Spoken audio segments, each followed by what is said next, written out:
Okay, I think we can get started then. Well, welcome everyone. Thank you so much for attending our first daylight savings meeting. Just a couple of admin things to get through. Please be aware that this meeting is being recorded for the convenience of those who cannot attend and will be accessible on our Facebook page and our website, mossbay.org, starting tomorrow. We typically have the majority of our neighbors that watch that recording. We kindly request that you keep your microphones muted unless you're actively speaking. We'll reserve questions for the end of each presentation, and if you wish to ask a question, you have the option to unmute yourself or just type it in the chat, and I'll be more than happy to read them aloud so they can be recorded. Okay, so first off, I just wanted to provide an opportunity for any city council members that are attending to introduce themselves and say hello. That's me. Thank you. Thank you, Alex. Neil Black from the Kirkland City Council, just making my normal annual rotation of different neighborhood association meetings. And I'm happy to join you all tonight. And I'm here really just to say hi and to listen. But certainly, if anyone has any questions as the meeting goes along that I can help answer, I'm happy to try to answer any questions or get you in touch with folks at the city who can answer your questions. So thanks. Great. Thank you so much for attending. Okay. Is is Erica online? I don't see her, but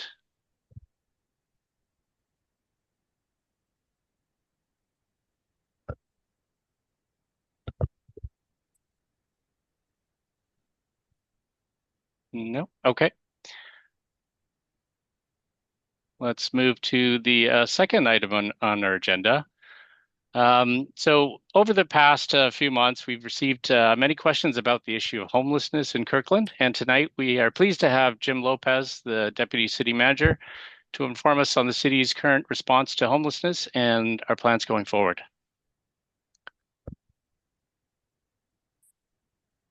Thank you, Alex. Sorry I stepped out. I think that was the passing of the baton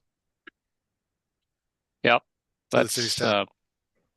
Let's do this. Yes, and Alex, I'll be sharing the Okay. presentation. Perfect. So I don't know if you need me to allow me to do that. Yeah, I've made you co-host ready, so I think you Okay. should be ready. All right, perfect. Thank you, Alex, and thank you, Luana. Mhm. Good evening, everybody. It's nice to see you all.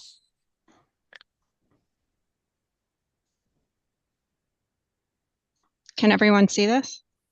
Not yet. Okay. 1 second.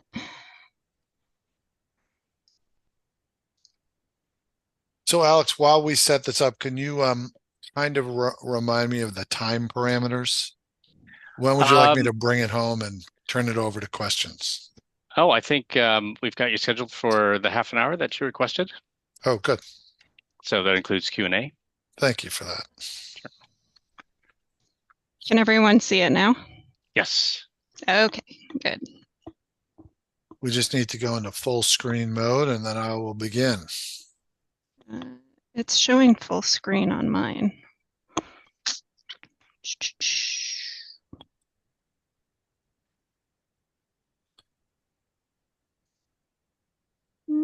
No, Zoom is a little tricky. sorry. I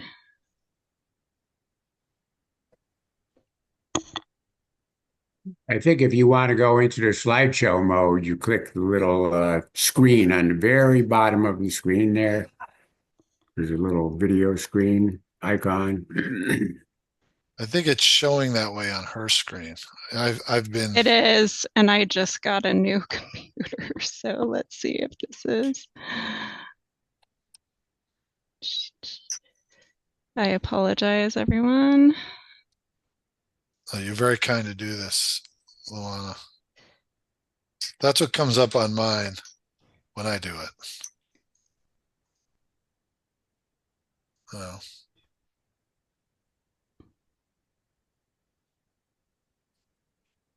Unfortunately, it's not giving me.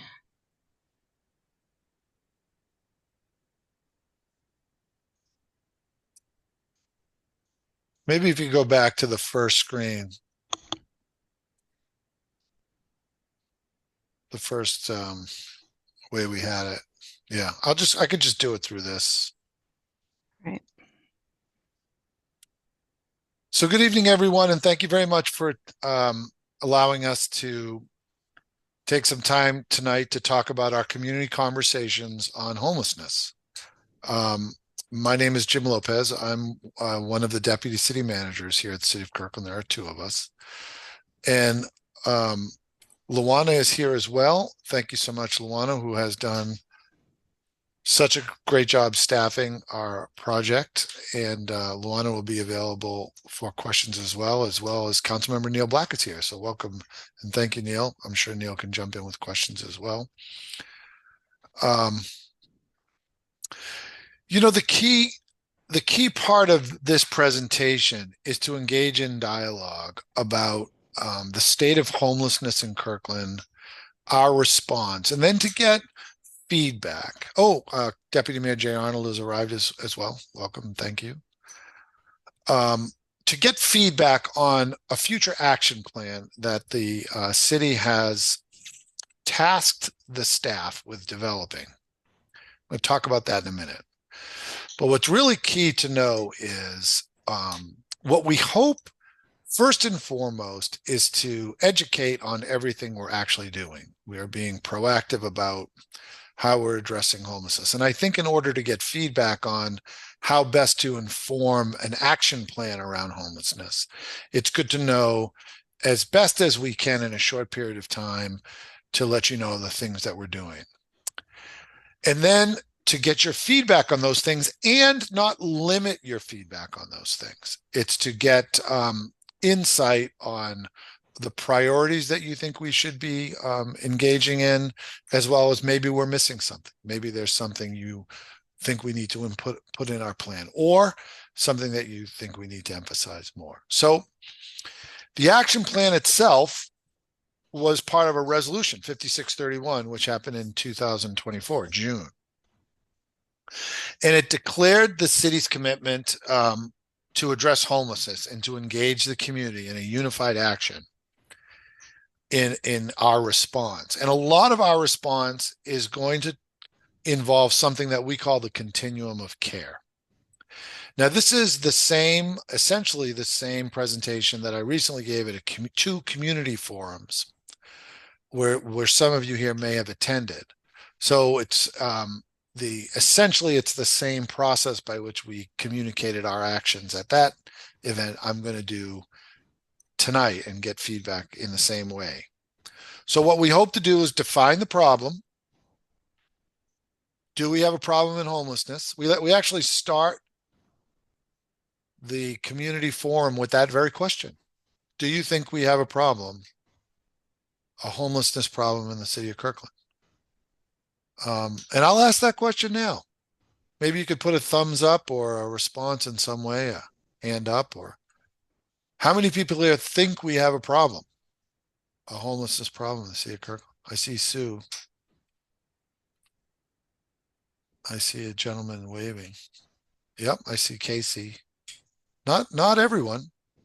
We should talk about that. That's a very important threshold question. And that's part of this outreach, is to get feedback on the problem itself. Then we're going to talk about how we're responding to that problem, as I talked about, and get your input. So where are we in this process? Well, as I said, 5631 was signed in the summer 2024. The first thing we did was we reached out to the faith-based community, because we know the faith-based community is doing this work every day. And we wanted to share with them and learn with them and engage them early on in our process, because we knew they would be mission critical at every level of our continuum of care. So we met several times with our faith-based community. We can talk about that. We learned a lot. And I think we've created a good energy around partnering together to do something important together. So we kicked off the community engagement forums very recently. We had 2 forums. We did it at Lake Washington Institute of Technology. Oh, yes, good. Please use the chat as well. Thank you very much, Joyce and Dave. Please put your opinions on, do we have a problem in the chat as well? Now, one of the things following up on those community engagement community forums, which we did several weeks ago, was to follow up with focus groups. Now we have 3 focus groups and they're already all full, which we're very excited about. So we're getting a lot of really good engagement on this topic. And we're going back to council with an update. We're simply going to update the council on the things that we've learned and get direction as we move forward to draft the plan. So that's where we are in the timeline of events around this very important work. So let's talk a little bit about the problem. I think it's always important when you have a policy to talk about the problem the policy addresses. As Kirkland has grown in population and transitioned into a more urban environment, homelessness, which is a nationwide issue, has become more visible here. We certainly experience it as a city staff. And over the past 5 years, our community has submitted more than 300 reports of individuals experiencing homelessness in Kirkland. Now, some of those are duplicative. I mean, they're same individuals, not duplicative. Some of those 300 are people calling in about the same individual. But each one required a coordinated city response. Over an 18-month period since adding our homelessness outreach coordinator, she is depicted here on the bottom slide, the bottom right corner. She's amazing, Melly. The city has contacted 160 unhoused or at-risk residents. So we feel that we do have a homelessness issue in the city of Kirkland. And we do get, as a staff, periodically we get emails from folks concerned about it, as the data shows. Now, because homelessness is essentially underrepresented or underreported, both nationally and regionally, our concern is that the problem is even bigger than that. Now, you can see in the news, it is reflective of the national issue. We go to the next slide. This is an interesting slide. It shows, the PBS NewsHour talks about a dramatic rise in homelessness among families in 2024. And CBS News talks about an 18% surge to a new record in 2024. But it's not just nationally. The Seattle Public Schools saw a spike in homelessness and amid rising housing costs, and Portland did as well. A new mayor discussed a plan to end unsheltered homelessness, and that was in the city, not specific to the school. But it's not just urban centers or what we might perceive as the more urban centers. The state of Montana saw one of the largest increases in homelessness nationwide. So no city or state has been spared of this generational challenge. No one's really figured it out, but we're all working to find answers. And I would humbly suggest that the local government is truly ground zero to address the homelessness crisis. Now, before we move into what the city is doing, I want to talk about some broader principles that govern our action at the city. These are very important because these are the themes that we follow and believe in and want to make sure we communicate to you. And the first is that we believe in keeping Kirkland safe, welcoming, and economically vibrant, and that is for everyone. We see this as a systemic issue. And when we think about the challenge and the solutions needed for the challenge, we think about safety and welcoming and vibrancy as a community for everyone in our community. We take a holistic approach. Our goal is to make homelessness in Kirkland rare, brief, and non-reoccurring. We are, and you'll see us with some of the strategies we've embarked upon that to be very proactive to try to prevent where we can. We believe in fostering a balanced, person-centered approach. A lot of what we do, from the RACER program to our homeless outreach program, is to get to know and to connect with our our unhoused population. And keeping Kirkland resources focused on our own unhoused residents. I get a lot of questions about this from the permanent supportive housing initiative at the former La Quinta Hotel, which we can talk about tonight. Up to 65% of those seats, and I think there's about 103, 102 or 103 available rooms in that facility.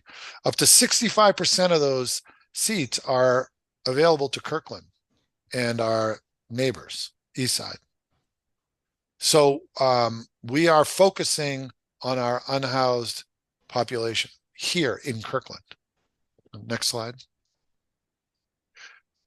We also believe in partnering rather than duplicating programs. Our networks come from our core partners in Redmond and in Bellevue that are two that come to mind, but all our neighboring cities. I have to say, maintaining parks and roadways and alleys and underpasses, we believe in keeping them for their intended uses. They are not places for folks suffering homelessness. They are not legally there, and it is the policy of the city to do everything we can to ensure folks are getting appropriate housing, not setting up housing in those areas. And we believe in upholding the evolving laws and codes without imposing additional restrictions. It's very interesting. It's rare that you have an initiative at the local government where you're literally watching for the next Supreme Court case, because the Supreme Court, both the state Supreme Court and our United States Supreme Court, are contributing to the evolving body of law that has immediate impacts on how the city acts at a very relevant pace, at an immediate pace. And we watch them and we build our programs and our responses around that growing body of case law. And so we are very much attuned to what's going on locally and nationally. So those are the principles that guide our action. So what is it that we're doing? What are the key messages we want to impart to you about what we're doing before we talk about how to create an action plan moving forward? Well, most of that is centered around this wonderful graphic. And this graphic depicts what we call the continuum of care. The continuum of care is a systemic response to the generational challenge of homelessness. And like all systems, it's all about the whole being greater than the sum of its parts. It's never about one part of the system. It's always about how the systems interact with each other. And this is our system. And let's talk about it. It may be slightly oversimplified in this diagram, but it's a very powerful diagram. From prevention to outreach, to our emergency shelter system, to temporary shelter and housing, to subsidized permanent housing. This is how we impart programs and policies to address the challenge of homelessness. Now, we put those arrows in the top of the diagram to show that staying inside the system isn't necessarily the goal. We're constantly looking for those areas where folks would move into market rate housing or outside the system. But the system does provide and embrace permanent supportive housing, a permanent home, should that be part of what's needed in the continuum of care. Now, the rest of my presentation is really taking a deeper dive into these, just to give you a little bit of an understanding about what goes on in each of these points in the continuum of care, because the city sees all of these points as essential as part of the problem statement that we need to design solutions for. So let's jump into prevention. Prevention is about going forward upstream. I think, Councilmember Black, I don't know if you remember, we had a group of students come one time with, I think you brought them with artificial intelligence to run deep data models about warning signs for folks that might go into homelessness and how the city could engage in finding those potential challenges in advance, like those folks that might become homeless, and engaging upstream to keep them from falling into homelessness. That's what prevention is all about. In our program is rent, utility, fee assistance. We have a comprehensive program on that.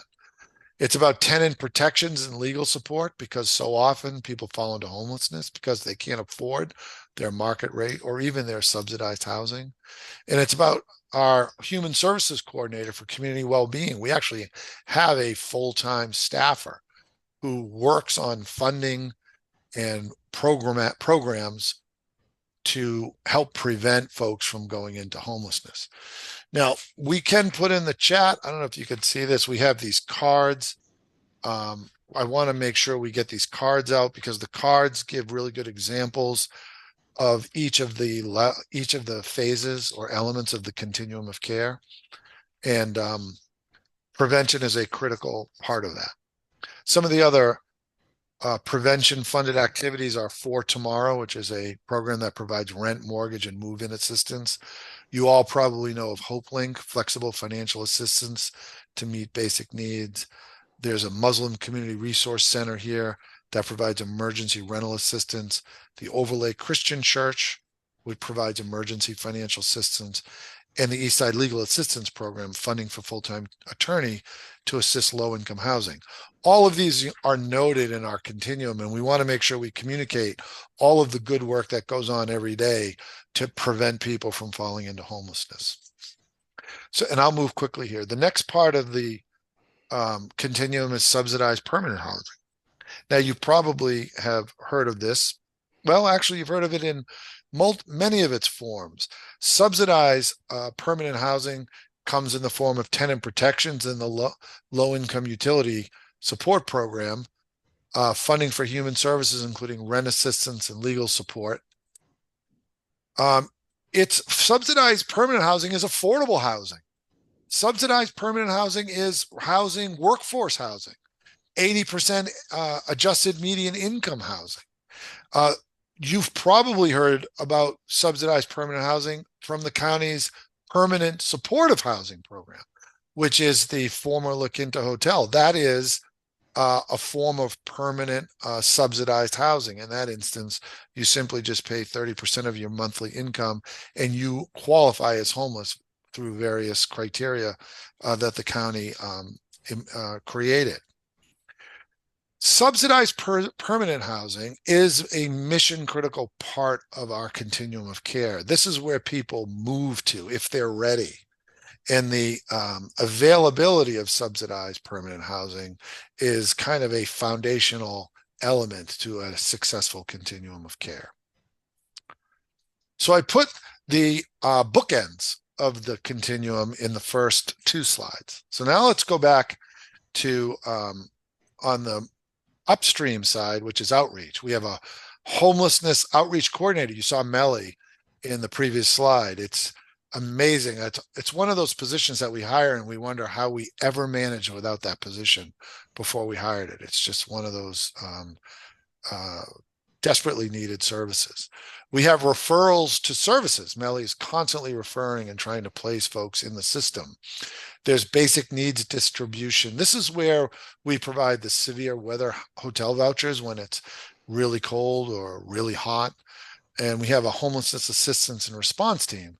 You may have heard the HEART team. We've just recently stood up the HEART team, building it as a best practice model based on some other governments. And that HEART team has really become a mission critical part of our ability to engage in much needed outreach to folks suffering from homelessness. We have a lot of materials we can send you if you want to learn more about Melly and Tiffany and Paul in our police department. We have a firefighter on that team, Chris Meter, and we have the crisis response. We have a mental health team, and they're on part of our HEART team, Renee. And there's even a park ranger on that team, a streets from Public Works and grounds manager, a planning supervisor, and a community coordinator from the municipal court. So we're thinking holistically about homelessness and all of the services needed as part of how we outreach to those who are desperately in need. So the next part of the continuum is the emergency shelter services. This is where you've probably also come to know programs like the United Methodist Church, the well, let me not get ahead of myself. This would be more like Sophia's Way. No, yeah, New Bethlehem. These are the shelters where you're designed for months, not years. It's the places where you don't have a lot of privacy, but you have a shelter over your head. This is Paul Lawali's facility for children. Let's see, Porchlight, Mary's Place, Hope Link, Paul Lawali's Friends of Youth. This is the Catholic Community Services. These are all the facilities that folks go in an emergency where they need shelter, but it's not designed for long term. It's designed to take you through those emergent situations where you need a shelter over your head. So coordinating with the emergency shelters is a mission critical part of a continuum of care. But that leads us to the next part of the continuum, which is temporary housing and shelters. Now, this is where I talked about the United Methodist Church, where we have the car parking program. It probably falls more into temporary shelter and housing. And the reason why is because temporary housing lasts longer and it's supposed to have more privacy. We don't have a lot of it in the city of Kirkland. And usually this is where there is a gap in the continuum, in the temporary shelter example. We used to have a facility that was temporary, designed around years, couple of years, where it taught people how to engage back into the world of permanent housing, kind of gave you an opportunity to learn how to re-engage back into what it's like to have a permanent facility. Here in the temporary shelter, you will see things like safe parking programs in tiny home villages or RV camps. We had to move an RV camp recently next to a school in an industrial area. This is what happens when the gap grows between shelter, emergency shelter services, and permanent supportive housing. It's temporary shelter that expands and creates this big this big challenge to the city and big need. So that's the continuum of care. That's what we have put in place, and we have under each of these continuum of care categories, we have, as we've talked about briefly, several city programs. And what the city is doing now is assessing this full continuum, and we're assessing it for priority. We're assessing it because there's limited resources. Where should we be focusing our attention? We're assessing it for feasibility. Like, what can we do? What can't we do? We're assessing it for partnerships. The permanent supportive housing facility at the La Quinta, that's funded by King County. That's funded by our tax dollars through a county program. How can we then make sure all of these pieces work together seamlessly, including with our partner cities, in order to get the maximum benefit from all the city resources that we can garner together? So with that as a background, this is kind of the curriculum that we had at the community events. I'd like to open it up now to you for questions or comments or suggestions, because now knowing what our system is, what our continuum is from prevention to subsidized housing, you can now give us a feedback loop as to what you think is most important or what you think works the best, and engage directly with the council, 2 council members of this very evening, about where you think the city should be prioritizing our endeavors and what partnerships or resources we should be sharing. So Alex, that's the presentation. That's the predicate to the question and the feedback. And that's one of the reasons why we're so grateful for the time tonight, so that we can engage in a dialogue about important next steps in this critical work. And this, of course, maybe we could leave this slide up. If you are interested in receiving more information, having a group, organizing a group, the city will meet you in that group, because I do think are we done, Luana, with our focus group? I think we're done with our focus group attendance, so we can certainly accommodate folks that have an interest and want to learn more. Okay, yes, thank you very much. Very, very informative. And I think the timing is, well, actually, I think it's great timing as we kind of move out of the winter time. And I could probably kick things off with a couple of questions. The first off, if you can go back to that slide with the elements of the continuum. Yes. I was wondering, Jim, if you can give us a feeling for like how many people are actually impacted? Like what are the numbers for each of those different stages? Well, Luana, do you have the most recent data run on the shelters? I don't, but that's something we could follow up on. Yeah, because I can say anecdotally our shelter population is at capacity. I Is that don't want to give a number that the latest number that I don't have at my fingertips, but I do think the prevention and outreach you can focus around hundreds. That okay? 300 number over the last several years, I think is durable. And I think the 18-month number of 160 is right. Melly is very busy. One of the things that we've taken from our community forums is perhaps a dashboard that shows the available numbers of emergency shelter beds and whether or not we're at capacity with those beds at any given time in the year. So we can follow up with everybody in the group on the latest numbers. But I think getting numbers on a dashboard is something that we're taking as a lot of feedback from our earlier groups. And of the 300, you mentioned some are like a duplicate, the same person basically reaching out. How many of those do we have a feeling for percentage? I'm just trying to understand how successful our system is, right? If we just touch one person and they get through, or do they say people keep coming back? Like, Yeah, I mean, I think I don't have recidivism data like where folks go, or I don't know if that's the best word for it, but folks that are coming back. But I think one of the things that may be coming through in the work program is a way to get that data and communicate it on a regular basis. Yeah, and I think, in my view, I start with the shelters because that's where you're going to see whether or not we have capacity. Part of the strategy for permanent supportive housing is to get as many beds as we can in the shelter system. So if the shelters are full, we're likely to have some trouble. So thank you, Alex. We'll follow up on good data. It's hard to get data in this field, but I think that's going to be a mandate for our staff. okay, some questions in the chat. So from Karen, I think the upstream resources are probably most cost effective, prevention and outreach.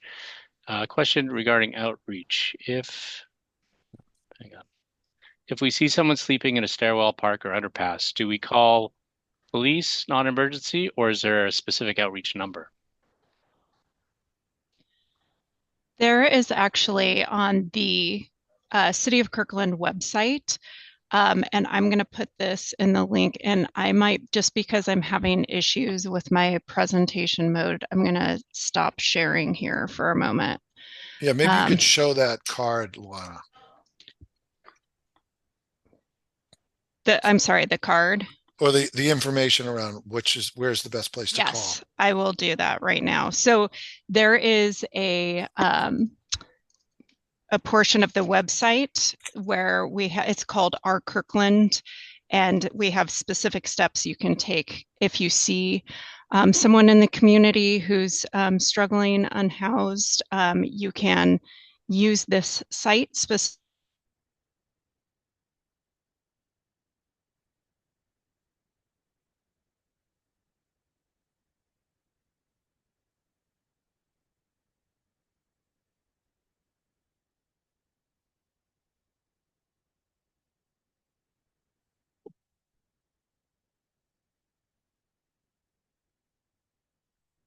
Seems like the city is frozen.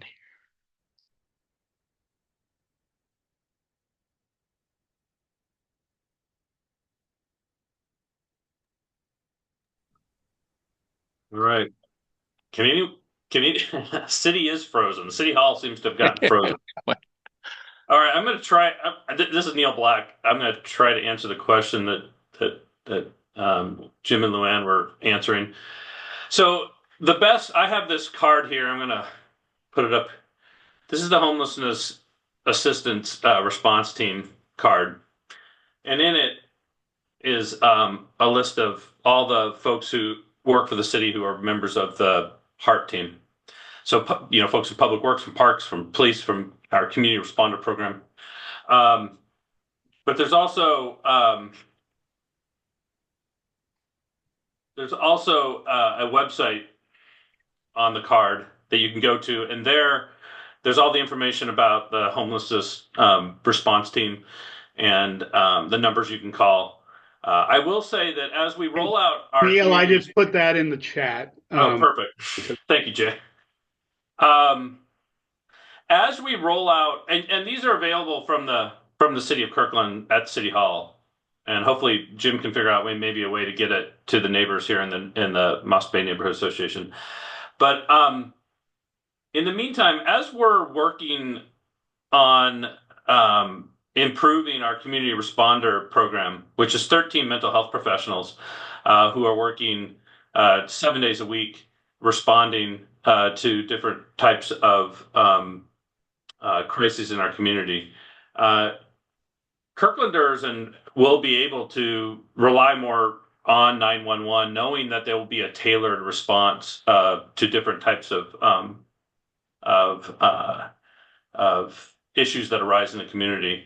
So I think as we strengthen that aspect of our first responder program with community responders, there will be who to call will become simpler for everyone in the community. If they see somebody who is in an unsafe situation in a crisis or that. But we also simply have the HEART team that you can call on non-emergency basis as well. Do we have the team from the city back yet? Okay. Jay, did you have anything you wanted to add to that? I wonder when we're going to get Jim and Luann back. Yeah, and this was a question that came up during the town halls, and I just posted a link to the FAQ and the page where people can notify. And some folks are really hesitant to call 911 on this. My advice is to call 911, call the emergency number, do our Kirkland, whatever you're most comfortable with. The processes are there to get the HEART team out there. Right now, the HEART team is only during work hours, so there may be some circumstances where you feel like you want to call 911 or the non-emergency number. I will say it includes evening hours. It just does. We're not quite 24/7 yet. There are a few hours in the wee hours of the morning when we do not have community responders available. Otherwise we do. So we have a first shift and a second shift. Right. I was talking about the HEART team, Neil. Oh yeah, I'm sorry. The HEART team itself. On a non-emergency basis, the HEART team, you're right, is during regular business hours. That is correct. I will say that from one of the most interesting things that came out of the community homelessness forums that we recently had, and it was only a couple of weeks ago. I see Sue here. I know Sue was there, and some other folks. One of the biggest things that came out of that, I think, was the need for us all to be communicating with each other about this exact question of who to call when they see someone that they think is in need, that could use help, that it's cold night, would be safer indoors. And I think the city's doing has a lot of different programs, and this HEART program is sort of a central clearinghouse. But we need to do a better job of communicating that out to the community. So, and it's one of the reasons to have these kind of presentations by Deputy City Manager Lopez. All right, thanks. I think we have a couple of other hands up. The first one from the Uptown group there. Hi, this is Jean. The getting the information out is a very key, important issue, particularly with regard to prevention, as well as timely and effective response. So we need to make sure that the plan and the execution of that plan includes good communication to citizens, people who live here, regardless of their economic status, so that low-income people, as well as people like myself, have good information about these programs and about the issues. Okay. Good point, Gene. One of the things that came up during our recent city council retreat is how we communicate information better. And one of the things the city will be exploring is a newsletter mailed out to all residents. And during the retreat, informal retreat discussion, one of the things that came up was a real interest in making sure that part of that information sent to all businesses and residents includes a resource guide that talks about some of these things out there, because there is not good or not complete information. Everybody knows a piece of it. I'm sorry, I couldn't tell you the non-emergency number off the top of my head. Maybe Neil knows it. It's in my phone. Some people didn't know about 211 as a resource that people in need can call to help link them with resources, things like that. We need to get out there. And I think this initiative that we're doing is a first aid program for responding to mental health crises in our community. So we've recognized that a lot of people are familiar with doing a first aid class for physical ailments and someone suffering a heart failure. We have not, as a community, we've not done as good a job of coming together and sort of training ourselves on how to respond to mental health, whether to call 211, whether to call 988, whether to call 911.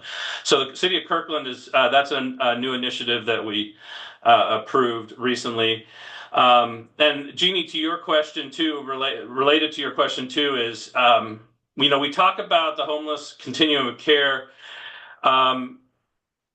and we generally end up talking about the continuum, the part of the continuum that Deputy City Manager Lopez talked about with respect to homelessness outreach and supportive, up to supportive housing. But one of the most important things we do is it's a mosaic of solutions that the city has adopted, including discounts for seniors and rental assistance, which was mentioned by Deputy City Manager Lopez, discounts on utilities.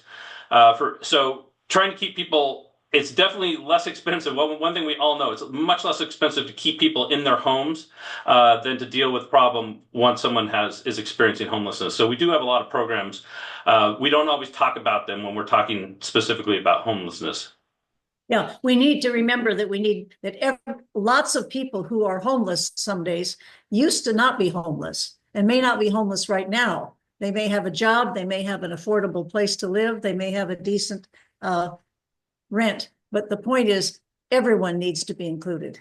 And we don't label people as homeless people, we label them as citizens. Residents and neighbors. Yeah. All right, thanks, Jeannie. Sue is that your hand? Yep. Go ahead, Sue. I did a couple comments. A few weeks ago, Kirkland Main Street met with 4 police officers, and one of the huge things we talked about was homelessness in downtown Kirkland. And we were told, well, first of all, our Kirkland and the HEART team are 9 to 5, Monday through Friday. But the police said, just call 911. We're connected with the city, with the HEART team, with all of those people. So you're good to go. And Jay, you don't have to memorize the non-emergency number because it's the same number. The 911 operator is also the non-emergency, because they always say, what is your emergency? And you just say it's not an emergency. And what's the other thing? Oh, I see that Mr. Lopez is back. I had a question about La Quinta. Yes. If there are 103 beds there, why aren't they occupied? What is taking so long, and when's that going to open? No, it's a great question. We expect a soft opening in the summertime. So the permitting is in, the work is beginning. We expect that The county expects to start enrolling folks in the summer, but major enrollment in October. So it would be in the fall. And that's right. I think it's about 103 beds. And Alex and Sue, we did a little math while we were trying to get back on the Zoom, and we tallied nearly 600 shelter beds in answer to your question that we've highlighted in our materials. I don't know if that's exhaustive, but those are the ones most known. And would that be in the sort of the emergency category or the temporary? Yeah, that's the shelter emergency category. Emergency. Okay. Yeah. Thank you for your patience. I'm sorry. We tried to get back on. We did it though. We persevered. It's been a rough go on the technology front today. So, Luana, I think Sue answered the question, and thank you, Sue, but you were about to read off the key numbers for people to call. Yes, and I wanted to add to the chat as well so let me pull that back up, since that's when it started to spin and we saw that our network was going down. I'm going to throw this link right in right here. So that should be, it's showing up as a shortcut link, but if you click on that, it should take you straight to the site where you can go to the R Kirkland portal, and it specifically gives instructions for how to classify it within the portal, so it's sure to go to the right folks. Perfect. Do we have another question from the Uptown group? Yes, we do. Okay, go ahead. This is Joyce. I wanted to know, does the city gather any statistics about where the last housed address of an individual was, and so that you know how many became homeless while already living in Kirkland versus people who are coming in from other cities?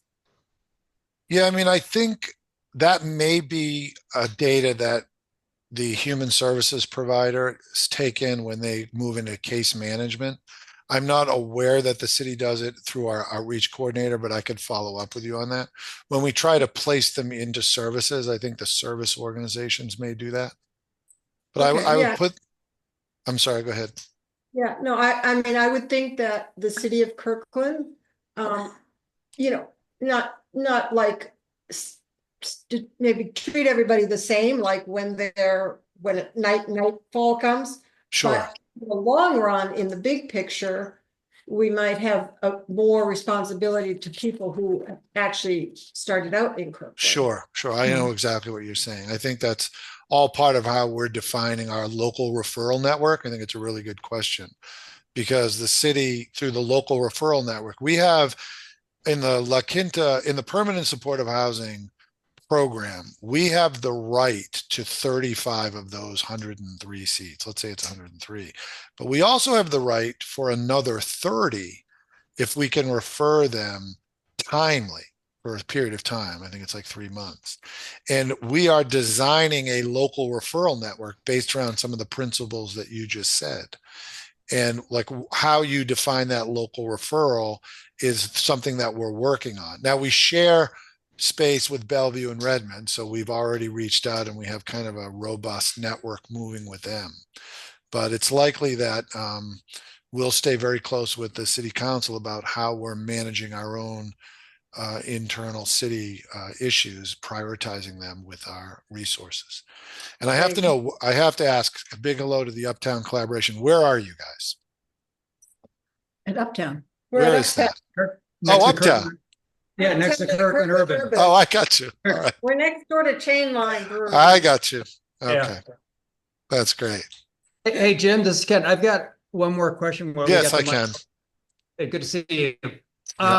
You mentioned at the very beginning we had the 3 workshops, and I appreciate the fact that all the council members, everybody was there.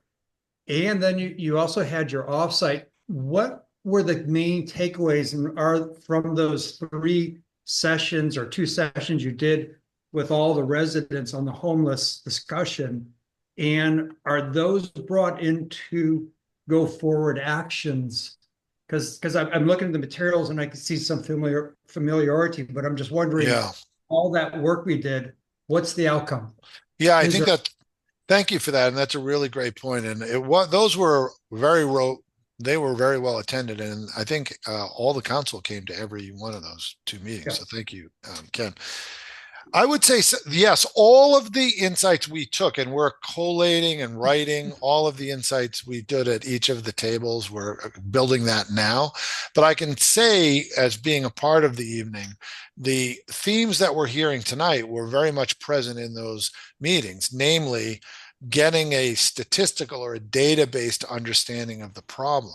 I think Alex's questions right out of the chute were very much in the forefront at those meetings.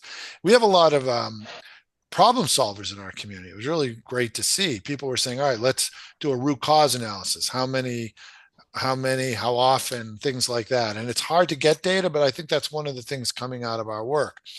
Another thing is, I think that there was a broader consensus that we have a problem. I think people wanted to be proactive about addressing it, not being reactive. And I think, generally speaking, I think folks wanted to really focus on prevention and outreach. I think I see Luana shaking your head. Yeah. Luana, please feel free to jump in as well, as you were at many of those tables. But I think the idea that the community was ready to engage on the issue, I think, was something we took heart with. We felt a lot of good energy to do something. Now, some of the challenges are coming up. There are some difficult choices to be made, but getting a deeper understanding of the problem and investing in upstream solutions were definitely two of the themes that I heard. Good. Thank you. Yep. Okay. Go ahead. Can I ask one more? I think this, in terms of long-term planning and prevention, I hope that there's an element in our planning programs that talks about affordable housing. And also if there's an issue of income levels at local businesses too. But there's, again, prevention Yes. is the way to go in a lot of things. Not that you don't want to have a response, but having a plan that says this community will have affordable housing available in it. And we will zone or rule or do something to make sure that happens. And work with churches and things to make it happen too. Yeah, thank you very much for raising that in that perspective. And I think that's the reason why we start with prevention and then the subsidized permanent housing, because one of the things that really comes to the forefront in this analysis is how critical housing is, just affordable housing. Like, in many ways, the homelessness crisis is simply a lack of housing. And the more that you have at the end of the continuum, and the more it becomes the beginning of the continuum, the more housing you have, the more supply of housing, the more resilient you are against having a crisis of the unhoused. So thank you for saying that. I do think part of the systems approach is to make sure that you are including everything that's relevant, and how we plan for housing and zone for housing and the strategies we use to make it affordable is all very much part of this continuum. So I think we're closing in on our time here. Jim, you did mention some cards in the beginning. Is that something that people can get off the website, or is that Alex, I'm going to throw into the chat here. Perfect. The form cards. So these were handouts we used at the community forums. It's going to take a second to upload here, but just becomes a very convenient resource to refer to some key facts supporting each of the aspects of the continuum that I think will be nice, easy reference for everyone. And we will, along with the feedback that we're collating from the community forums, we'll be posting this and the feedback from the forums to the homelessness website, which we included on the slide earlier. Got it. Perfect. All right. I think that's the time we have today. Well, thank you so much, Jim and Luana, for coming online and sharing all that great information with us. Thank you for having us. Sorry about yes, the and thank challenges. you. Thank you for the patience with the technology tonight. No problem. Nice to see you, everyone. Thank you. See you. Thanks. Thanks. Okay. Just a quick call. Do we have Erica online? Nope. Okay, so maybe we can move that out. So unfortunately, the Kirkland Police responded that they were not able to attend today, but so we're going to take that presentation on crosswalk safety and move it to our next meeting. Next up, we have an introduction of the Neptune Sailing Club, and we have Dennis Pierce. Hi, thank you very much for having me. Can you hear me okay? We can, yeah. Hey, thanks for hanging in there. Oh, my pleasure. I mean, that's a very important topic. So I was actually glad I was, on a little early and could catch up on some of the work, the great work the city's doing. So on the Neptune Sailing Club, I did not prepare a big presentation. I present for a living, and I thought, you know what? This is a sort of opportunity that kind of sells itself. I'm letting everybody in on, I think, what is the best kept secret in Kirkland, and that's the Neptune Sailing Club.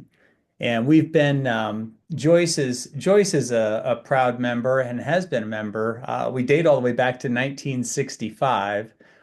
So we're celebrating our 60th anniversary this year. I'm not doing a good job of representing, so I'm trying to I'm trying to show off all the letters. But the Neptune Sailing Club is a small not-for-profit that's been around, as I said, since 1965.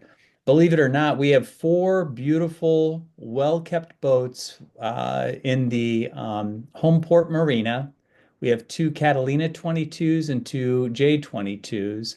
And the mission of the club has always been, remains to be all about affordable day sailing for families. Now, you don't have to have a big family to join Neptune Sailing Club. We're very inclusive of individuals as well as groups. But it's run by the members, and which allows us to be so incredibly affordable. I provided a poster. You'll begin seeing this poster all around Kirkland as we're putting this up as we begin our recruiting season. But Joyce invited us so that you could get a head start on putting your name on the waiting list.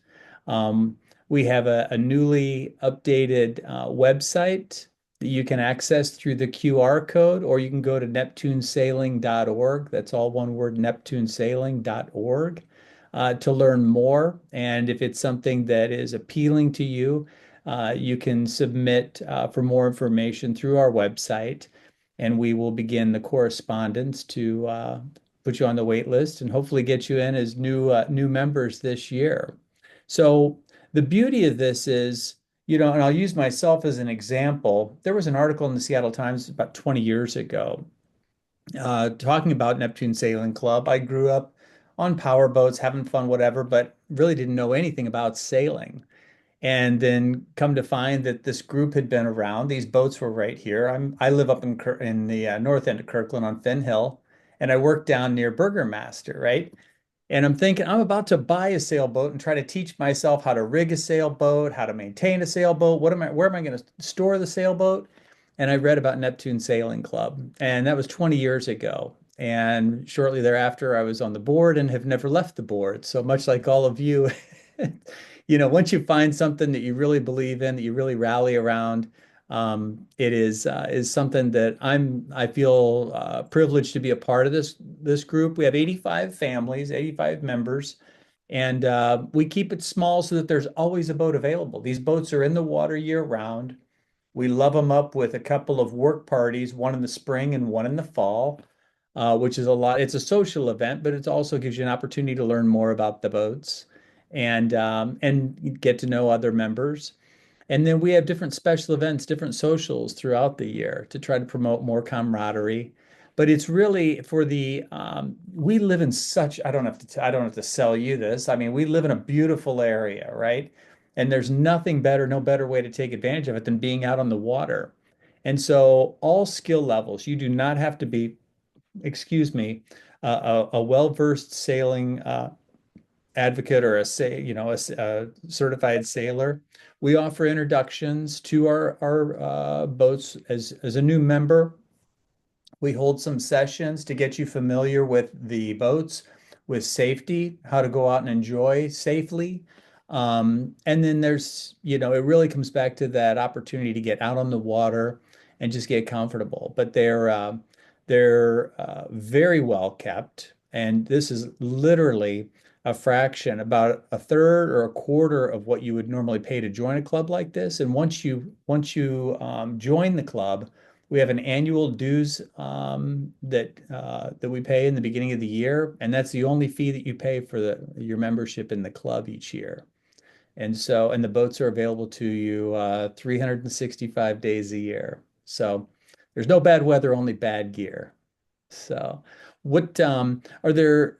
I don't know how many of you may be familiar with Neptune, or if you have any questions. As I said, the site is pretty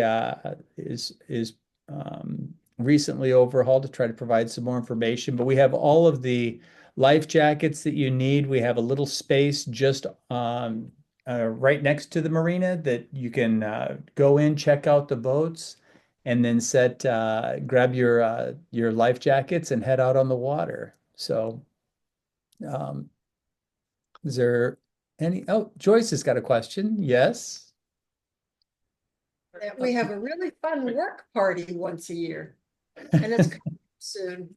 And when you get to wash the boats, and it's part of the bonding with the boats and the people.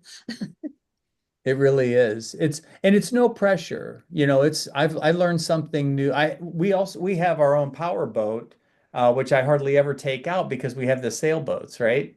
But you learn so much because we have people that are certified to sail anything that floats, and then at the same time we have people like myself that really had no background when I first joined, and actually just came back from a couple of weeks in the British Virgin Islands sailing on a 42-foot catamaran. So. You definitely have your opportunities to get practice. So Dennis, are there training programs for those that are interested to get licensed? Is that how it works, or? So our classes are really around introduction to our boats. It's not a certification by any stretch with ASA or anything like that. It's really just about promoting safety and then familiarity with our boats. So that's a great question, Alex. And I will say that it's a very particular question and a very particular response, simply for insurance purposes and making sure that we're not, giving people. We don't want people to think that they can do this and then go sail in the BVI's. But it's really around the safety and the security of our members. Got it. Thank you. Excellent question, Alex.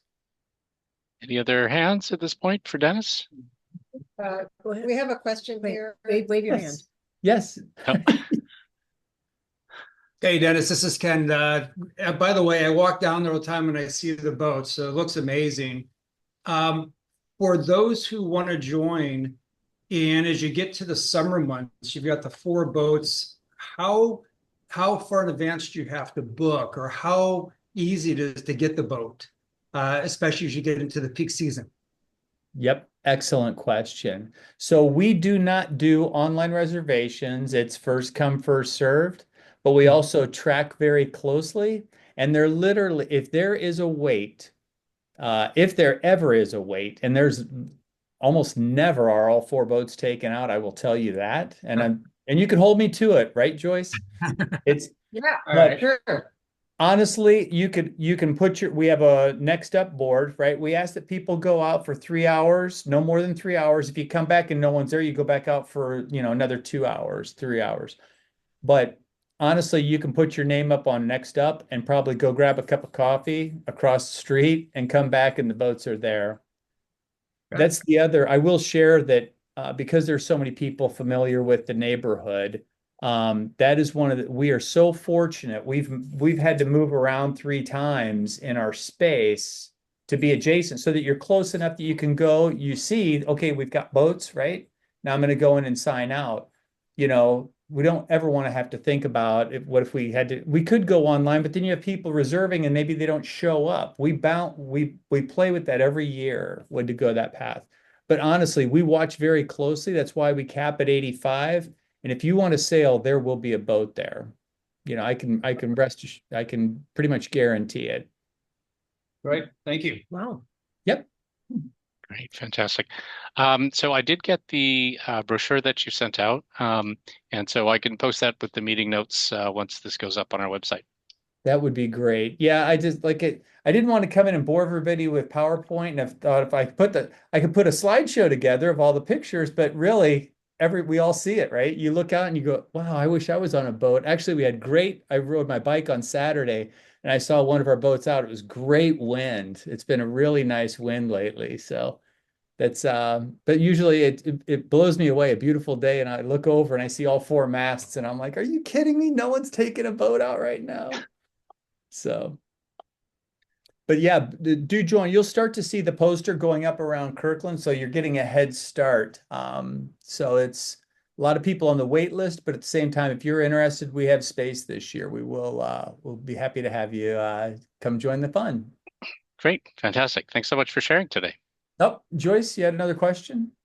So are you planning the same training program that you've been doing, which Yes. goes through all of May and all of June? That's correct. So we'll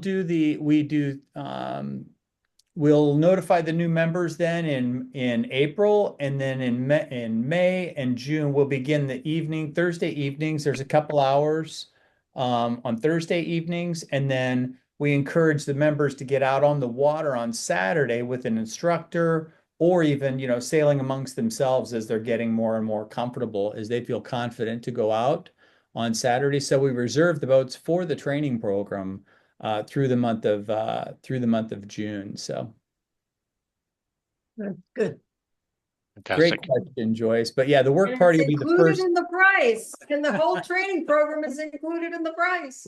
Wow. That's right. That's right. So, and we updated the website to outline that. But I can tell you that the annual membership is pretty much the same price as a 1 month's moorage in the Homeport Marina. And that's you can't find, their wait list is several hundred long at this point, and the prices are getting up there. All right. Excellent. So thank you for sharing the poster. And if you have Joyce's information, you can reach out via the website, and we're happy to answer whatever questions you might have. Great. Thanks so much, Dennis. Thank you. Okay, so next up we have just an update on the neighborhood safety program. Either Dawn or Jean.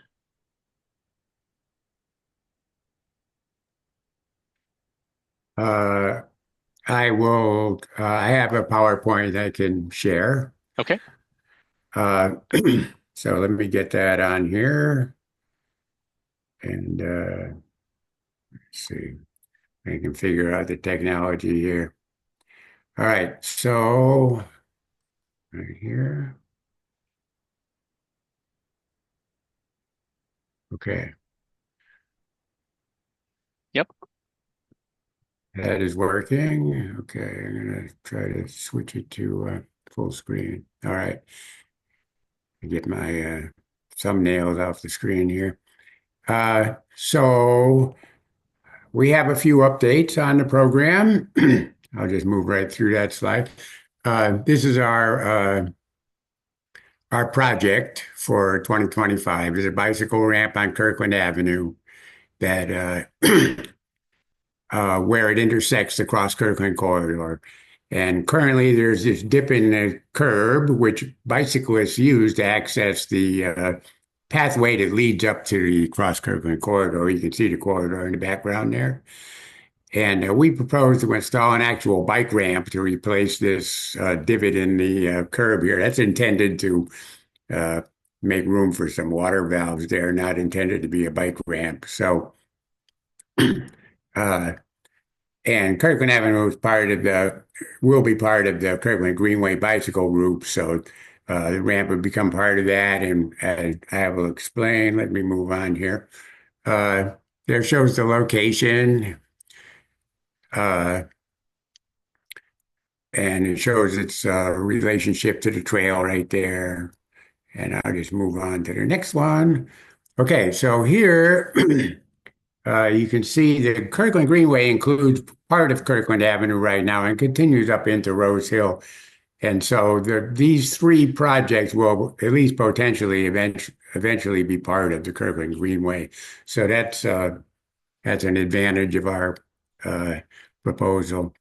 The proposal came about as part of a three neighborhood collaboration. Part of it was formed at Coffee Outside, which takes place in the Kirkland, the Rotary Central Station. It's the old railroad depot, which is on the trail right near where Kirkland Avenue crosses. So the Coffee Outside is a group, Livable Kirkland, which tries to get people to get out of their cars and ride bicycles and do more non-motorized transportation. So three neighborhoods kind of got together and got three projects along this Kirkland Avenue corridor, coming up from our neighborhood onto the trail into the Everest section of the Kirkland Avenue, and then across the pedestrian freeway, the pedestrian bridge over the freeway, and that moves up into South Rose Hill. So we have our bicycle ramp that we're proposing. Everest is proposing a traffic circle at Cedar Street and Kirkland Avenue. That's a traffic calming attempt. People come down that hill at Kirkland Avenue. That section of Kirkland Avenue is very steep grade, and people tend to go too fast coming down there. So the traffic circle would definitely slow people down. And then over in the South Rose Hill area, after you get over the pedestrian bridge, South Rose Hill are proposing 25-mile-an-hour pavement markings with bars that sometimes you see them in the road, a big 25-mile-an-hour right in the road, because that stretch of 116th turns into Northeast 80th Street. That stretch is one stretch where people drive too fast, just like many other roads in Kirkland. So those three projects kind of tie together. An aerial photo of the section. There's on the left is where our bicycle ramp would be, and on the right is Cedar Street, Kirkland Avenue intersection where the Everest proposal, a traffic circle, would be located. Here's some of the benefits of our proposal. Getting rid of the people riding bikes up the little divot in the curb there and getting a real ramp. And that's important because right now bicycles really do not have a way to access the Cross Kirkland corridor there. They either have to ride on the sidewalk, drive up a driveway further down the Kirkland Avenue and then ride up the sidewalk, or they have to use this divot in the curb. So it's good to have an actual entryway for bicycles to get onto the trail. Part of the Greenway, the seamless Greenway connection and multimodal commuting. And it goes along with getting people out of their cars. And also, I mentioned that the trail can be used to access numerous schools, including Peter Carker Elementary, Kirkland Junior High, Lakeview Elementary, and also Lake Washington High School, which is just over that pedestrian bridge on Northeast 80th Street up there. Okay, so here's the schedule of the neighborhood safety program, and I attended the Neighborhood Association panel. You see that Wednesday, March 5th, that was just past Wednesday. So I went to a meeting at City Hall where all the neighborhoods were represented. So there was about 12 people there. Representatives, neighborhood safety program representatives such as myself. And everyone presented their proposal. And then the neighborhood representatives themselves will score, the other neighborhoods' projects. And that's coming up. That will be, we have to get our evaluations in on March 21st. So we also got to see what the other neighborhood, what they have in mind for their neighborhoods. And also on the previous to that, on February 25th, the city staff panel, the city engineers who are the ones that evaluate each proposal, and they score each neighborhood's proposal, and then basically the top scores are the ones that will end up getting funded. So we'll move on. So here is the scores. Let me see if I can get that. Got some thumbnails in the way there. So you can see our neighborhood, Moss Bay there. And you can also see what all the proposals are. Each neighborhood is listed with its proposal below there. And at first they list the cost, and you can see across there's 3 different costs: low, medium, and high. And low is under $30,000. Medium is between $30,000 and $70,000, and high is over $70,000. So ours fell in the medium cost, and which means it costs over $30,000, which a lot of people found kind of amazing. But and so our overall score was 29 out of 100, which may sound pretty bad, but the highest scoring neighborhood, South Rose Hill, their highest score was 47, so that also sounds bad. So we came in 5th, I think, out of the 12 neighborhoods. And so typically it's been the top 3 projects get funded, but that has kind of changed. Last year, there was only 6 neighborhoods submitted proposals last year, and all 6 ended up getting funded. So it could come down to how much each proposal costs, the ones that get the highest scoring neighborhoods. If the cost doesn't add up to $350,000, which is the total funding for the program, then more than 3 neighborhoods could get funded. So we'll see what happens. But it could be 5 or 6 neighborhoods would get funded, and we could have a good chance of being in there. So I wanted to mention a couple of the other neighborhoods here have proposals which affect us, especially Central Houghton on the left there. You can see their proposal is a 15-mile speed limit signs on the Cross-Kirkland corridor, northbound and southbound, and north and south of Lakeview Elementary. So it's a really nice idea, but Lakeview Elementary, I think, is in the Moss Bay neighborhood. So if that one makes it, we kind of get a bonus out of that one. And also another one that would affect us is the Lakeview neighborhood, right here. And they are proposing a speed radar sign northbound on Lakeview Drive at Northeast 58th Street. So the Lakeview Drive goes between Caroline Point there, where there's a traffic signal on with intersection with Lake Washington Boulevard and Lakeview Drive, and it ends at Northeast 68th Street and State Street there. And so they propose to put a sign along that straightaway there at 58th Street, because as anybody who uses that road knows, that traffic tends to go above the speed limit, which is only 30 miles an hour there. People come off Lake Washington Boulevard where it's 35.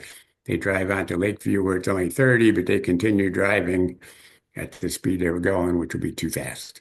So that's another one that could benefit our neighborhood. And also the 3 projects that are tied together with us, our project, the Everest project, which you see is the traffic circle, and the South Rose Hill, the last project on the right there, is the pavement markings for a 25-mile-an-hour speed limit on 116th Avenue, where it turns into Northeast 80th Street, and that's right where the pedestrian bridge crosses. Okay, so I went too far. Okay, so that's pretty much where it stands. We have the neighborhood scoring, and then we'll have the final. Let me go back to the.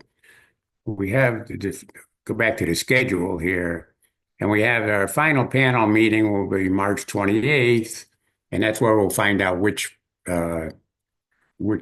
projects get approved. And then you can see the remainder of the steps before the projects are actually announced. Okay, so that's pretty much the update on the proposal for this year. But some of you might have gotten a project update card from the city in the mail, and part of that card was this, what you see on the screen here, and it talks about the safety project that is going to begin in mid-March, and that project is our project, Rapid Flashing Beacons at 10th Avenue South and Lake Street in front of Aegis Living.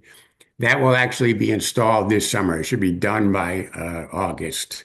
So that's pretty exciting. It's a very difficult project because there's utilities right in the vicinity of where the project has to be built. A big electrical vault was right where you might want to put the flashing light beacon. So they had to engineer their ways around that. And so also the cost, I think, was about $350,000, and that was 2 years ago. So it's a very elaborate program. That'll be nice to see that actually done. Sometimes you kind of forget you have a project by the time it gets done. And I just want to mention that it's at Lake Street and 10th Avenue South, so it's actually a mistake here in the address. So because there is actually 10th Avenue that's in the Northkirk neighborhood. So I think that is pretty much it for tonight, unless we have more questions. Unless we have some questions. I'm going to stop sharing the screen here. Yeah, my question was going to be, when is our project going to be started, right? That's good. I never got the mailer, but thanks for sharing that. Oh, the project at Aegis?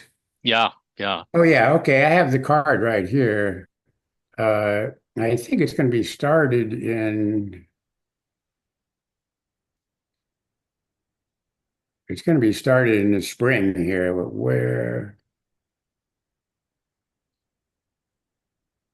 When? Okay. Mid-March. Okay. Mid-March. Okay. We're almost Mid-March, and almost there. And so I don't see it on here. I just can't pick it out. But they said it would be done by the summer, by August, I think. So fantastic. Great. Well, hey, thank you so much for that update. Exciting You're news. welcome. And so yeah, by the next meeting we'll have confirmation as to what the final projects that are selected. That's right. We have our projects were approved the last 2 years, which is pretty good. Yep. So we got approved this year, it'll be 3 years in a row. So we're on a roll here. All right, great job.